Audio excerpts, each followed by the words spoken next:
Es junio de 1943. El mundo está en medio de la Segunda Guerra Mundial. Millones de soldados están luchando y muriendo en frentes de batalla en toda Europa y Asia. Y en este momento, en este preciso segundo, un grupo de soldados alemanes presos de guerra están sentados en la parte trasera de un camión del ejército americano, camino a un lago en Florida. Para nadar en un lago mientras están presos, mientras el mundo se está destruyendo a su alrededor, mientras millones de personas están muriendo. Y cuando lleguen a ese lago, pasará algo que ninguno de ellos esperaba, algo que ninguno de ellos va a poder entender durante años, algo que va a cambiar la forma en que ven a sus enemigos para el resto de sus vidas. Esta es una historia real, una historia que casi nadie conoce, una historia que los libros de historia no cuentan. Y hoy, por primera vez, vas a entenderla completa. Bienvenidos a Línea de Combate. Y prepárense, porque esto va a sacudir todo lo que creen saber sobre la Segunda Guerra Mundial. Antes de empezar, déjame un comentario diciendo desde qué país nos estás viendo. Y suscríbete ahora, porque esta historia tiene giros que no van a poder predecir. Para entender lo que está a punto de pasar, necesitas entender primero cómo llegó un soldado alemán a Florida. Porque eso en sí mismo es una historia que suena imposible. Su nombre era Klaus Weber. Tenía 24 años. Y en mayo de 1943 estaba preso. Su unidad, la 21 División Panzer, había sido completamente rodeada en Túnez, en el norte de África. 3 días sin comida, 3 días sin munición, 3 días sabiendo que no había ayuda en camino. Y cuando los tanques británicos llegaron, Klaus y 140 compañeros salieron con las manos en alto. La guerra había terminado para ellos, pero lo que pasó después fue algo que ninguno de ellos predijo. Los presos fueron procesados rápidamente. Les dieron agua, les dieron comida, y los metieron en un barco rumbo a Estados Unidos. El viaje duró 17 días. El barco llevaba 800 presos en la bodega. Las condiciones no fueron brutales, pero no fueron cómodas. Demasiada gente en muy poco espacio. Calor, mal olor, y el miedo constante de que un submarino enemigo hundiera el barco sin saber que alemanes estaban adentro. Cuando llegaron a la costa Virginia, el 9 de junio, Klaus había perdido casi 7 kilos. Los presos fueron cargados en trenes, viajaron hacia el sur, a través de Virginia, las Carolinas, Georgia, y finalmente llegaron a Florida, al campamento Blanding, un lugar que ninguno de ellos había escuchado nombrar. Y cuando llegaron, cuando vieron lo que les esperaba, ninguno supo qué pensar. Si este contenido te está enganchando, dale like ahora y suscríbete, porque lo que viene va a sorprenderte. Aquí está el punto clave. El punto que cambia toda la historia. Klaus Weber llegó a un campamento de presos esperando lo peor. Esperaba celdas oscuras. Esperaba interrogatorios. Esperaba hambre. Eso era todo lo que había escuchado sobre cómo los americanos trataban a los presos de guerra. Eso era todo lo que le habían dicho. Pero cuando llegó, lo que encontró fue completamente diferente a todo lo que imaginaba. Los barracones estaban limpios. Las letrinas tenían agua corriente, las ventanas tenían mallas para el mosquito, y cada barracón tenía 20 camastros. Cada soldado recibió una cama, un casillero personal, una pequeña estantería, todo limpio, todo organizado. El primer noche, Klaus se sentó en un largo mesa para comer, y lo que le sirvieron fue lo siguiente: estofado de res, pan blanco, melocotones en conserva, y café real. Más comida que lo que había visto en los últimos 6 meses luchando en África del Norte. Klaus se quedó mirando la bandeja sin saber qué hacer. Un sargento llamado Hoffman, otro preso que ya llevaba 2 meses en el campamento, le explicó la situación. América había firmado la Convención de Ginebra de 1929. Esa convención exigía que los presos de guerra recibieran la misma calidad de comida, de vivienda y de atención médica que la nación que los tenía presos daba a sus propias tropas. América estaba cumpliendo las reglas. Los presos trabajarían, pero les pagarían 80 centavos al día, en vales que podían usar en la tienda del campamento. Hoffman dijo todo esto mientras comía su estofado, en tono normal, sin exagerar, y Klaus se dio cuenta de que lo que Hoffman estaba diciendo era verdad, no era propaganda, era política. Esto era lo que pasaba realmente. Y fue ahí donde la historia de Klaus Weber dejó de ser la historia de un preso ordinario y empezó a hacer la historia que te estoy contando hoy. El trabajo comenzó el 14 de junio. Klaus y 50 presos fueron llevados en camiones a los huertos de cítricos que estaban a 30 kilómetros del campamento. El huerto se extendía por kilómetros. Interminables filas de árboles naranjeros cargados de fruta. El encargado, un americano civil llamado Patterson, les explicó el trabajo a través de un intérprete. Cada preso debía llenar 30 cajas. Cada caja contenía hasta 45 kilos de naranjas. Recoger la fruta con cuidado, no magullarla. Apilar las cajas llenas al final de cada fila. Los horarios eran de 8 de la mañana a las 5 de la tarde, con una hora de descanso para almorzar. Y lo más interesante, cuando un preso llenaba sus 30 cajas, esa persona ya estaba libre para el resto del día. Si terminaba temprano, podía descansar en la sombra. Klaus comenzó a recoger a las 8:15 de esa primera mañana. El trabajo era simple pero físicamente agotador. El sol de Florida era brutal. Para las 9 de la mañana su camisa estaba completamente empapada en sudor. Para las 11, entendió por qué Patterson había dicho que la velocidad importaba. Cuanto más rápido trabajara, cuanto antes podía detenerse. Para el mediodía había llenado 9 cajas. El descanso llegó a las 12. Los presos se sentaron en la sombra de un gran roble cerca de la cabaña de empaquetado. Los guardias les distribuyeron sándwiches, pan con queso y naranjas, todas las naranjas que quisieran comer. Klaus comió 2 sándwiches y 3 naranjas. Y ahí, sentado bajo ese árbol, notó algo. Los guardias americanos estaban comiendo exactamente lo mismo. Los mismos sándwiches, las mismas naranjas. Y uno de los guardias, un chico llamado Kowalski, le ofreció un cigarrillo, tabaco americano, Lucky Strike. Klaus lo aceptó. Y fumaron juntos en silencio por varios minutos antes de que Kowalski le preguntara, en un alemán bastante mala, ¿de dónde era Klaus? De Múnich, respondió Klaus. Kowalski dijo que sus abuelos habían venido de Baviera antes de la Primera Guerra Mundial. Conversación casual entre enemigos durante un descanso de almuerzo en un huerto de naranjas de Florida. Klaus no podía reconciliar esto con lo que le habían dicho sobre los americanos. Comparte este video ahora si estás aprendiendo algo nuevo. Y activa la campanita, porque lo que viene es la parte más importante. Y ahora, llegamos al momento central de esta historia. El momento que cambió todo. El momento que Klaus Weber pensaría durante el resto de su vida. Era sábado 19 de junio de 1943. A las 2:30 de la tarde, un sargento americano, llamado Daniels, caminó por el campamento, anunciando algo. 12 presos podían voluntariarse, podían pedirlo, para un viaje recreativo supervisado a un lago llamado Lake Geneva. Actividad supervisada, 2 horas, de regreso antes de las 5. Klaus no podía creerlo. Pensó que había entendido mal. Un viaje recreativo, para nadar, presos de guerra, en medio de una guerra que estaba destruyendo todo el planeta.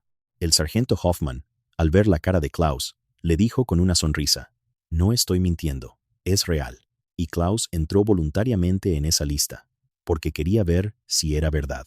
Y fue así como Klaus Weber terminó sentado en la parte trasera de un camión americano a las 2:47 de la tarde, mirando los árboles de palma pasar por la abertura de la lona, mientras el corporal Matthews comía una naranja y Le Canan decía que iban a nadar. El camión condujo 20 minutos antes de detenerse al borde del lago. El lago era de aproximadamente 300 metros de ancho.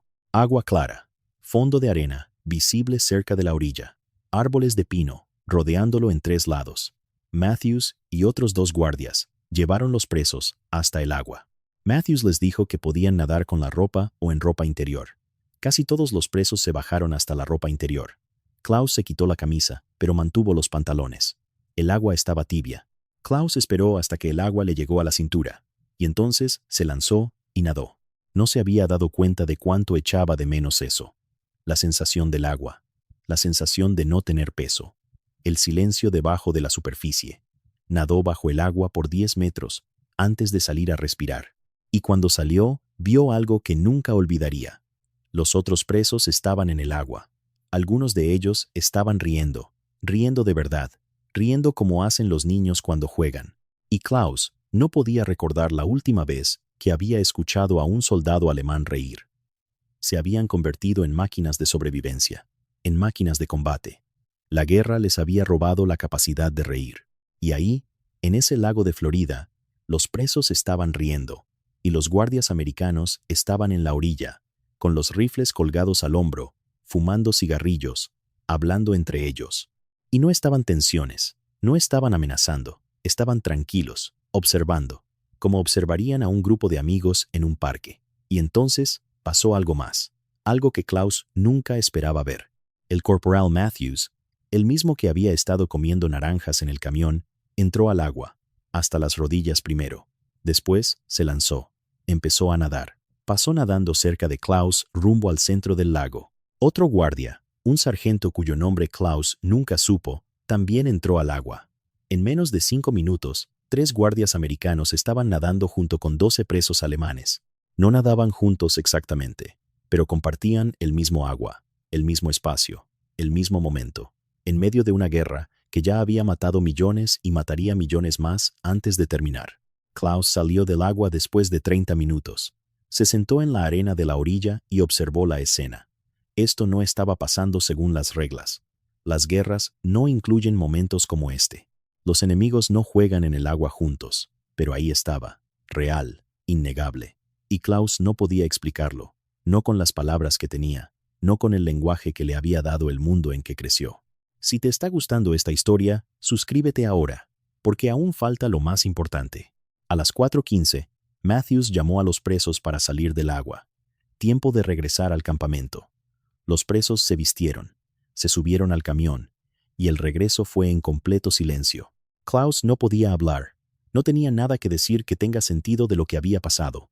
Esa noche, de regreso en los barracones, Klaus escribió una carta a su madre en Múnich.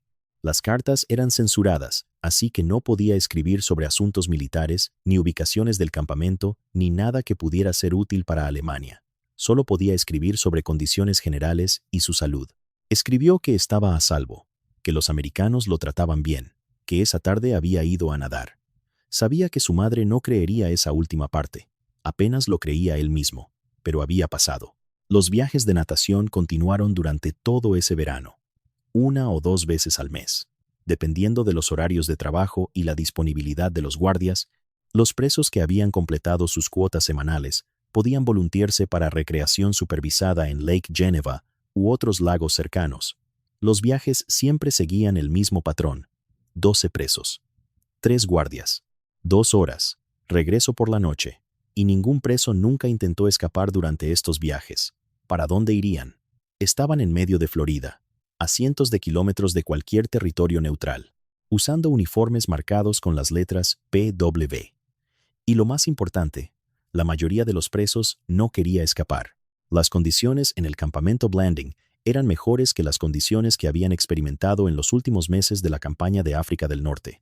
Mejor comida, mejor refugio, sin combate, sin miedo constante a la muerte. Algunos presos lo llamaban una jaula dorada, cómoda pero confinamiento. Klaus lo llamaba algo diferente. Lo llamaba una oportunidad de sobrevivir.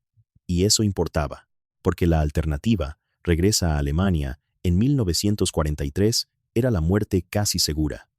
Alemania estaba siendo bombardeada diariamente por aviones aliados. El Frente Oriental estaba consumiendo ejércitos completos en batallas que hacían ver a África del Norte como un ejercicio de entrenamiento. La alternativa era la muerte. Así que Klaus siguió recogiendo naranjas. Siguió asistiendo a los viajes de natación cuando podía. Jugó ajedrez en los barracones y esperó a que la guerra terminara. Y la guerra terminó. Pero cuando terminó, la historia de Klaus Weber dio un giro oscuro, un giro que muestra otra cara de la humanidad.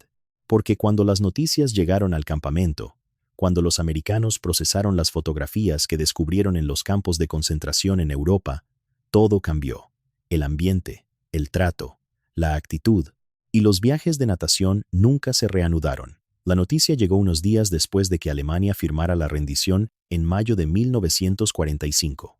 El comandante del campamento, el coronel Hayes, convocó una asamblea, todos los presos, y les explicó lo que había pasado, lo que el mundo había descubierto sobre los campos de concentración en Alemania. Las fotografías de los cuerpos, las fosas comunes, las cámaras de gas. Hayes dijo que él estaba en desacuerdo con la nueva política, pero que no tenía opción. Las órdenes de Washington eran claras. Las raciones debían reducirse. Los privilegios debían disminuir. La hospitalidad casual, que habían tenido durante casi 2 años. Esa hospitalidad que había permitido nadar a los presos mientras el mundo se estaba destruyendo. Esa hospitalidad tenía fin. Dale like si esta historia te ha cambiado la perspectiva. Y sigue viendo porque el final cambia todo.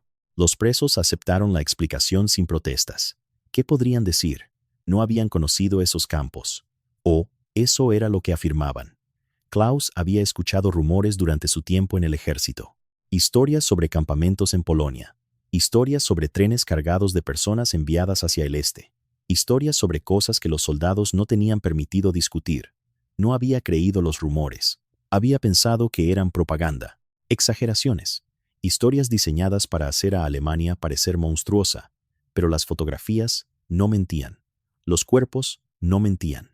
Klaus se sentó en sus barracones después de la asamblea e intentó reconciliar todo lo que le habían dicho con todo lo que ahora sabía. Alemania no solo había perdido una guerra. Alemania había cometido crímenes que mancharían a la nación durante generaciones. Y él había sido parte de eso. No directamente. Había sido un soldado luchando en África del Norte, no un guardia en un campo, pero había portado el uniforme. Había servido al régimen, y eso lo convertía en cómplice. Los otros presos no querían hablar de ello.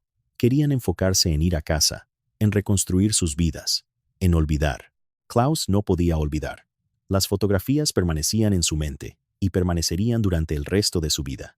La repatriación llegó en marzo de 1946. Klaus y 300 otros presos fueron cargados en buses hasta Jacksonville, donde abordaron un barco rumbo a Francia.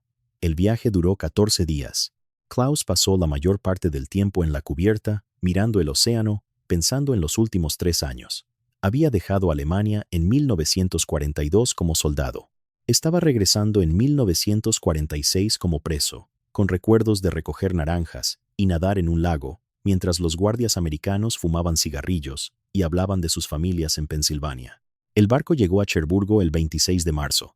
Las autoridades francesas procesaron a los presos. Los metieron en trenes rumbo al este.